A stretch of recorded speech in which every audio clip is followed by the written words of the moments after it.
So this is what it looks like when you do not run your downspouts underground. You see all the water damage?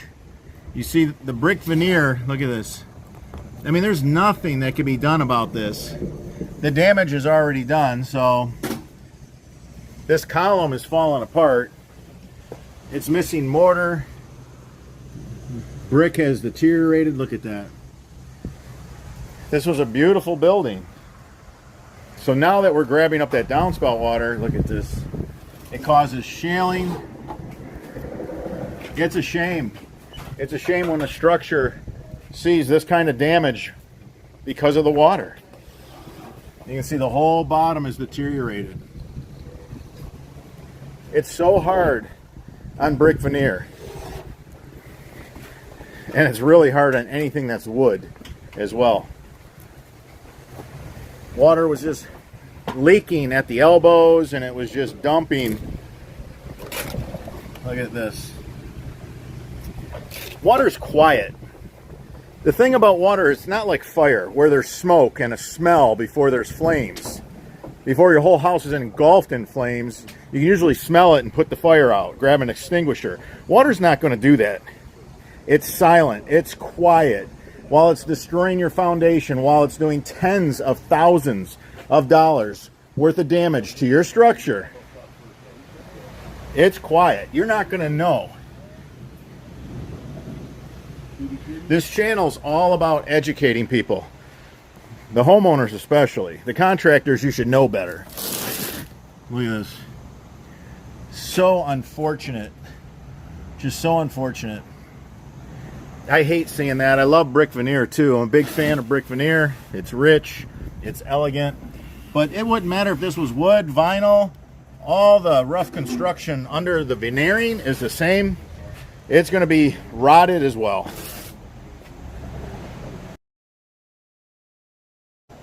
So we're going to grab up all the water and send it far away from this cement slab so it just can't pool here and cause all this damage. Brick veneer and mortar, that stuff's not made to be submerged in water all the time. It's not. It's an above ground, you know, aluminum siding, vinyl siding, same thing. It's all above ground. You're not supposed to bury that in water. Here's a great example of a very simple roof runoff system. We have a small apartment complex right here. We have 4 downspouts. They're all 2x3. It's quite a bit of rooftop. So they're going to be maxed out. We need a 4-inch main line. Right now the guys are working on some aluminum elbows so that we can get this thing underground. We're going to have a 4-inch main running on a diagonal. We have some slope this way. We have some slope this way. We're maximizing all that slope. The guys are going to tie some 3.5-inch downspouts into this 4-inch main. This 4-inch main is going to take us right up to this very first downspout. We're going to have this catch basin for shingle, gravel, and debris. So I'm not worried about all of a sudden the water hitting the 4-inch line. There not being a lot of water from a 2x3 downspout for a 4-inch pipe. Not really concerned about that. We're going to catch all the debris in the leaf filter. Then we're going to catch all the shingle gravel in the catch basin. Then we go to the 4-inch. So the water is going to come out filtered. It's going to come out clean.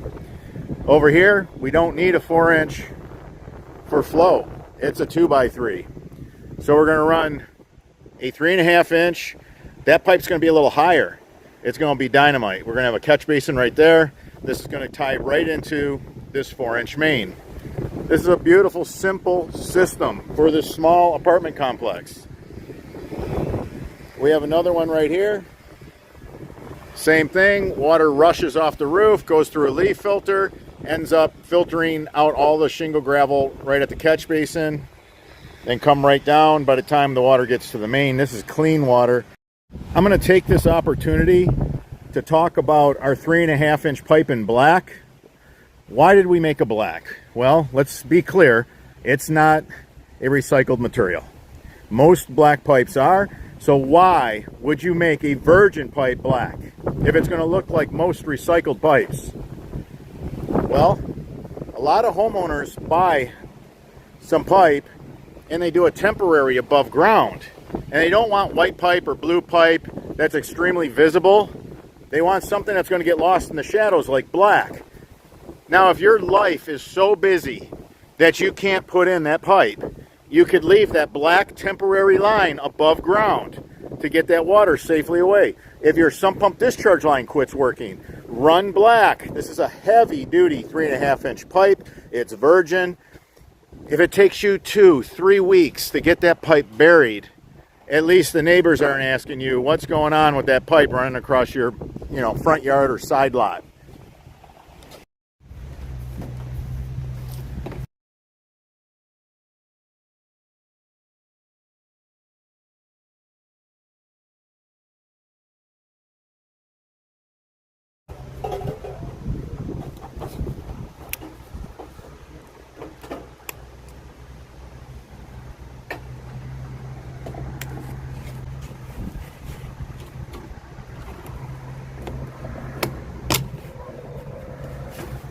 If you ever have a situation like this where you have concrete, a patio, columns, anything pushing you out, you have to do an elbow, a piece of gutter downspout, and then another elbow is the only way you're going to get that out there. We come up with all types of things. We have to have tools that you normally only have if you're installing gutters and downspouts. We have to have all that. We can work with the aluminum. Our guys are trained and skilled trades. They're qualified for that. We do the job right.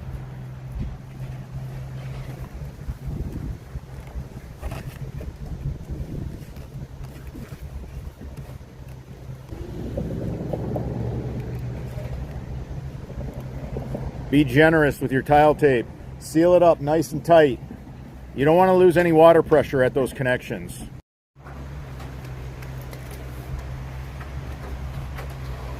Make sure to seal up at the not quite a 90, whether it's a 4-inch or 3-inch coupler that's connected to the not quite a 90. We have the slab of concrete and we don't want this leaking and heaving the concrete. You can see how crooked this is. That's from neglect, not managing your roof water responsibly. That's what you get. Everybody always wants to know if we screw those on. We do not. I do like those being stuck in past the seam right here. Otherwise, if it just comes down to here and you have some settling, it can come off. And the other thing is it might leak right here at the top. As long as this goes past the top, it'll never leak.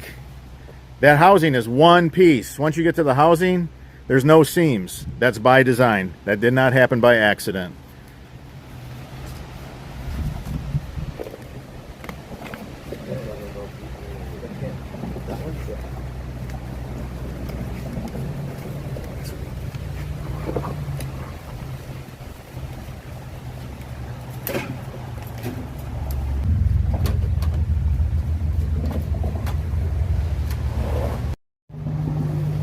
So this is a 3.5 inch virgin black. We have it in white, we have it in blue. It's all the same thickness. It's all extreme duty. It's the thickest pipe we have. Exactly.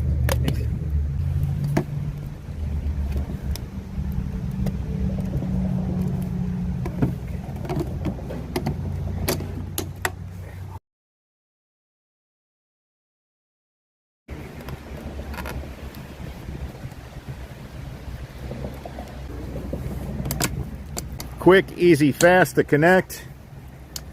You push the extreme duty pipe in until it stops. Go ahead and put some tape that's specifically made for this. Super stretchy, super sticky plumbing tape. It don't biodegrade, it don't decompose. Stuff's built to last. It was developed in the fields, and I mean literally in the farm fields. Agricultural drainage worked and worked and worked at these tapes.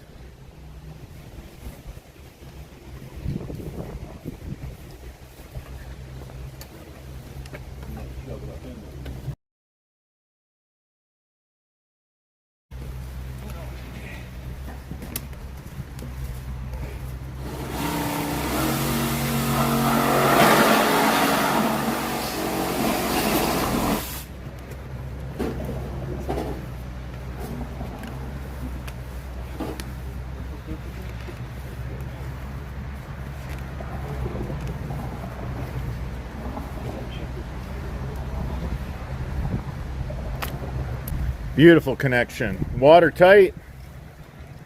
We're going to catch all the water. We're not going to let any of the water go. We're going to get it far away from the structure.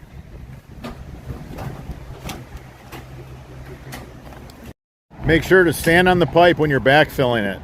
You always want to stand on it and backfill it in sections at first. That way you don't lose your slope. If some dirt pushes the pipe off to the side and gets under it, everything is off. And it happens real easily because HDPE is some of the lightest materials in the building trades.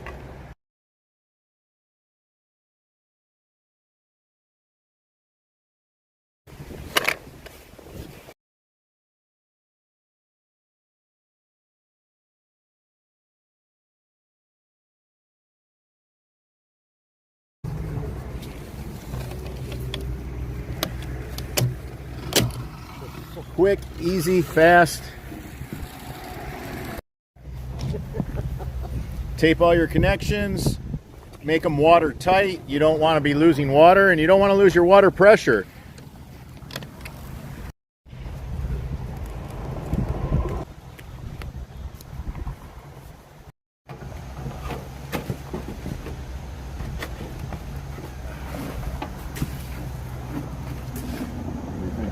Better. Yeah, I like that. It looks better. Yeah. You know, I'm just as a spectator. Yep. So the guys needed 2 risers on this catch basin. I'll show you what I mean. Now Cal, he's setting this catch basin to grade. These risers give you 2 inches of lift, and they stack on each other. So basically, you slip one on. If that doesn't get you to grade, you slip another one on, and so on. Looks like Cal's going to get to grade with 1 riser. He'll put this catch basin cover on. Over here, the grade was pumped up, so the guys needed 2 risers to get this catch basin lid flat to the grade. We want to match the existing grade the best we can. We don't want it sticking up. We don't want lawnmowers hitting it.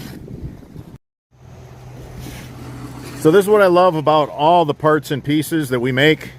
We have this beautiful gutter downspout adapter that happens to be a vented clean out leaf filter. It's nice and straight, so it looks great. But then we have this plant right here. So we have to swivel and then tape, or not quite a 90, to get our way out of this bed area. And then the pipe itself can serpentine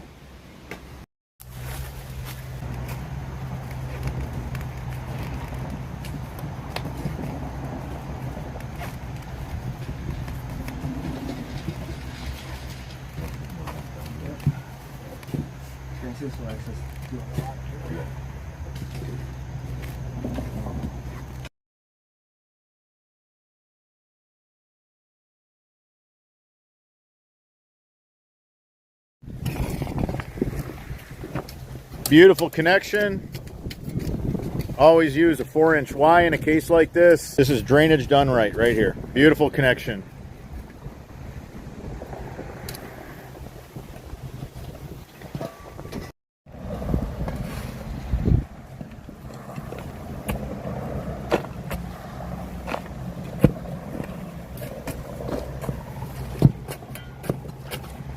Always stand on the pipe when you're backfilling it.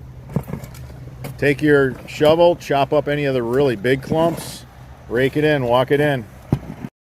If you're a homeowner, a DIYer, or even a contractor, you don't want to set up your laser level for a very simple job. I think so, right there. I mean, we got a little bit, but right there, it looks like it's lower right there. It does. It does look. Yeah, I told him like in the winter, Yeah, like it'll freeze. See that? Yeah. It'll freeze in the winter. Yeah, we're gonna have to dig this out right here a little bit. Okay. The guys in Florida don't have to worry about it. We do. Yeah, right?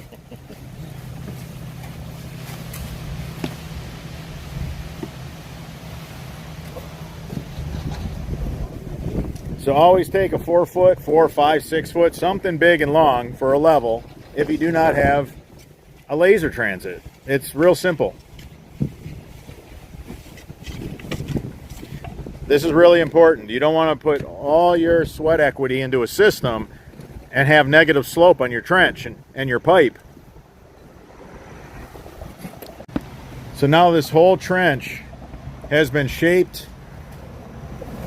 The whole thing has been shaped. If we did not do that, we had some negative slope up near the structure here.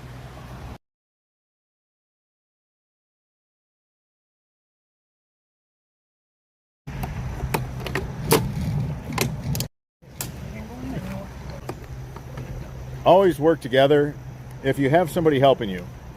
This goes together so much easier. A lot easier if you have an extra set of hands.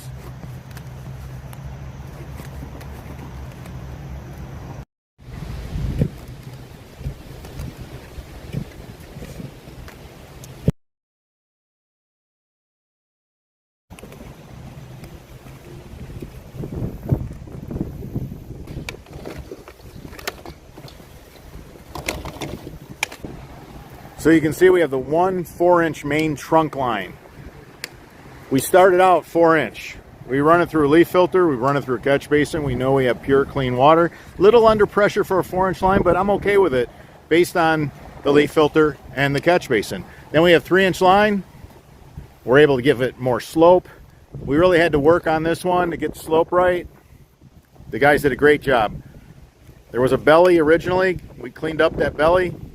You wouldn't know it if you didn't put a bubble level to it.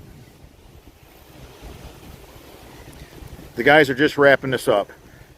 Right here in the corner of the property, where it's the lowest, is where we have our pop-up emitter. Now look how far all that roof water that was dumping right near the foundation, causing all kinds of damage to the structure. Look how far away all that water now is from the structure. That's what I try to get across in my videos. People say, how far should I run it away? How many feet should I run it away? All lots are different. The obstacles you have, the grades that you have. But ideally, you want to run it as far away as you realistically can without having to move real foundation items in your yard. All right, so we're almost through all the excavation and connections, piping. 100%. The guys are done.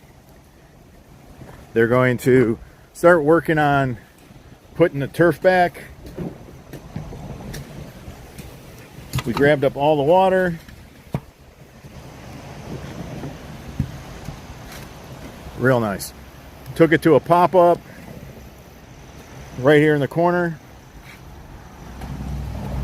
Put pea stone around the pop-up like we always do. The same things we show you guys video after video after video. If you enjoyed this video, give us a thumbs up. It supports the channel. If you have any questions about yard drainage, leave them in the comments section. I'm your host, Robert Sherwood, and until the next video.